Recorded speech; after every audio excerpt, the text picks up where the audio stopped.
ప్రేమ వివాహం ఒకరే రాశారు ఇవన్నీ కూడా. ఈ పుస్తకం రాయాలి ఇప్పుడు ఈ ప్రశ్నకు నేను. ప్రేమ వివాహం చేసుకోవచ్చా? ఇప్పుడు చేసుకోవచ్చు అని అంటే కొంతమందికి ఇబ్బంది. అబ్బా ఈయన కన్నేన్రా అంటారు. చేసుకోకూడదంటే ఇంకొందరికి ఇబ్బంది. అన్న అట్లా చెప్పి వెళ్ళిపోయాడు అంటారు. ఏం చేయాలి ఇప్పుడు నేను? ఏం చేస్తానంటే నేనేం చేశానో చెప్తా, అయిపోయిందా?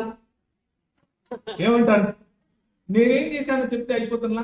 నేను 2000 సంవత్సరం నుండి 2011 సంవత్సరం వరకు మధ్యప్రదేశ్లో ఇందోర్ అనే పట్టణంలో మిషనరీగా ఉన్నాను. మిషనరీగా ఉండి పరిచర్య చేశాను. పరిచర్య చేసే సమయంలో నేను మా పాస్టర్ గారితో కలిసి పనిచేశాను. మా పాస్టర్ గారు చాలా భక్తిపరుడు, చాలా దేవుని రాజ్యం కోసం చాలా కష్టపడతారు. నేను ఆయనతో కలిసి పనిచేస్తుంటే వాళ్ళ అమ్మాయి నన్ను పెళ్లి చేసుకోవాలని నన్ను అడిగింది. నేను మా పాస్టర్ గారికి చెప్పాను.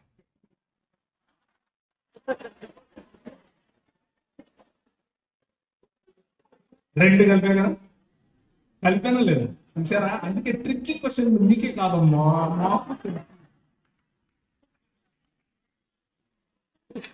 నేను మా పాస్టర్ గారికి చెప్పాను, అయ్యా మరి ఆమె నన్ను పెళ్లి చేసుకోమని అడుగుతా ఉంది, మీరు ఓకే అంటే సమయం తీసుకుని మా ఇద్దరికి కౌన్సిలింగ్ ఇవ్వండి, మేము పెళ్లి చేసుకుంటాం. లేకపోతే రేపటి నుంచి మళ్ళా దాన్ని ఏమంటారు, ఎవరికి వారే యమునా తీరే అని చెప్పారు.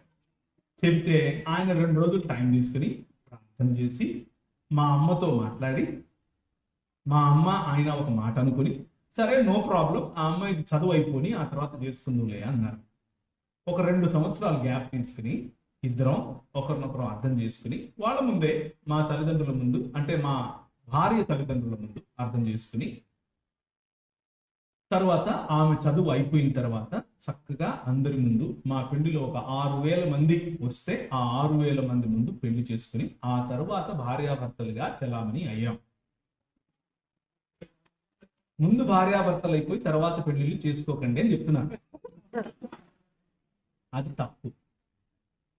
ముందు ప్రొక్లమేషన్, ఆ తర్వాత కాన్సమేషన్. అంటే మొదట ప్రకటించాలి, ఆ తరువాత ఒకటవ్వాలి.